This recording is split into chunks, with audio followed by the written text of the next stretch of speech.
Ok, donc maintenant ce qu'on va faire, c'est qu'on va tout faire dans des classes maintenant. Donc c'est-à-dire qu'en fait, les codes qu'on a vus, on va pouvoir les réutiliser, mais on va les mettre dans une classe. Donc l'intérêt de mettre dans des classes, en fait, c'est que ça va permettre d'encapsuler en fait nos widgets et ça va nous permettre d'organiser un petit peu mieux notre code. Donc ce qu'on va faire en fait, c'est qu'on va créer une classe window. Et notre classe window, bah, ce sera notre interface graphique. Donc ce qu'on fait, c'est qu'on la fait hériter de tk.tk. Donc en fait, Windows, ce sera ici notre interface graphique où on va dessiner des trucs et qui sera affiché ensuite lors de l'exécution. Donc ce qu'on peut faire, c'est qu'on peut lui passer en paramètre la largeur et la hauteur. Ensuite, vu que c'est un héritage, on fait super.__init__. Et vu qu'en fait maintenant Windows c'est notre fenêtre TechInter, eh bien on peut faire self.title. Parce qu'en fait, cette fenêtre a hérité de toutes les méthodes et attributs de tk.tk. Donc en fait, title c'est maintenant un de ses attributs. Donc ce que l'on faisait avec par exemple roots.title, en fait on peut juste faire self ici parce que c'est devenu un de ses attributs. Ensuite ce qu'on va faire, c'est qu'on va récupérer la largeur et la hauteur de l'écran où est exécuté le code. Et ce qu'on va faire, c'est qu'on va centrer en fait l'interface graphique, on va la centrer au milieu de l'écran de l'ordinateur. Donc pour cela, ce qu'on fait, c'est qu'on fait screen width divisé par 2 moins width divisé par 2. Alors, pourquoi on fait ça? Pour pouvoir centrer, mais pourquoi on centre comme ceci? Donc alors, on a tout d'abord l'écran d'ordinateur, qui est comme ceci, ok. Donc, pour avoir un truc au centre, ce qu'il faut, c'est qu'il faut avoir en fait pile le centre. Et nous, le truc, c'est que pour l'avoir, en fait, vu que c'est un rectangle, c'est la moitié de la largeur et c'est la moitié de la hauteur. Le truc, c'est que si ensuite on veut dessiner notre interface graphique, ça va l'afficher comme ceci. Pourquoi? Parce que ça va commencer par le haut gauche. C'est son point d'ancrage en fait dans l'affichage. Donc pour pouvoir décaler ça, il faut prendre la moitié en hauteur et en largeur. Donc attendez, on va commencer par la moitié en largeur. Et cette moitié-là, en fait, eh bien, on va la décaler de sorte à ce que cette moitié-là soit pile ici en fait au final. Ok? Donc pour pouvoir décaler de la moitié cette interface graphique, eh bien, il faut juste prendre la moitié de la largeur et soustraire ça aux coordonnées en fait ici, à ce coordonnée point, à ce point ici en x. Et pareil pour y, mais avec la hauteur. Et bien c'est exactement ce qu'on fait ici. Et ensuite, on va faire geometry, donc ça va être une f-string, qui va nous donner la taille et la position de notre interface graphique. Donc la taille, on l'avait déjà vu, vous savez, c'était comme ici, 400 x 400. Donc là, ce sera width fois height. Et ensuite, on ajoute la position, donc c'est-à-dire où est-ce que ça va être positionné lors du lancement de l'interface graphique. Et bien, on fait simplement plus pose x plus pose y.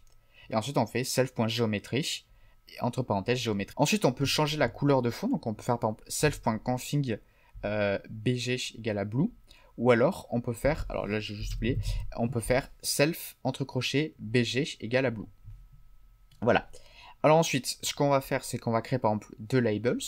Donc on va faire self.label1 tk.label self text hello world. Donc où est-ce qu'on va dessiner, où est-ce qu'on va afficher ces labels sur self, parce que c'est notre interface graphique. Donc l'interface graphique c'est la classe window, et pour référer à notre classe, eh bien on utilise self. Ensuite on met un texte hello world, voilà. Ensuite un autre label first window with a class, et ensuite on peut mettre un bouton quit. Donc c'est un bouton qui va servir à quitter.